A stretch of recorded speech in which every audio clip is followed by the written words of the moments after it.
Assessore Santoro, è appena venuta la premiazione di una studentessa per la tesi di laurea riguardante la disabilità e l'invecchiamento delle persone. Cosa la Regione oggigiorno fa? Che interventi attua per queste tematiche che sono molto sensibili? Beh, la Regione è l'unica in Italia ad aver riconosciuto la Consulta regionale delle disabilità, che è un organismo composto dalle associazioni che danno aiuto e, come dire, consulenza scientifica proprio alla Regione, sia per quanto riguarda gli apparati normativi che per quanto riguarda gli interventi. In questo senso è molto importante che riusciamo sempre di più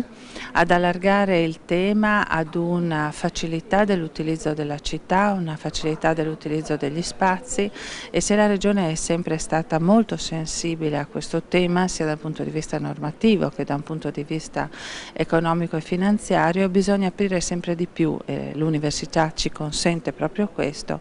un approfondimento culturale sulla necessità che l'approccio sia di sistema, come si è solito a dire, e non semplicemente settoriale. Ciascuno di noi invecchiando, ma anche ciascuno di noi semplicemente spingendo un passeggino di un bimbo o una carrozzina di un neonato, si accorge come molto spesso è un diverso punto di vista che può aiutare anche i disabili a vivere meglio in queste nostre città.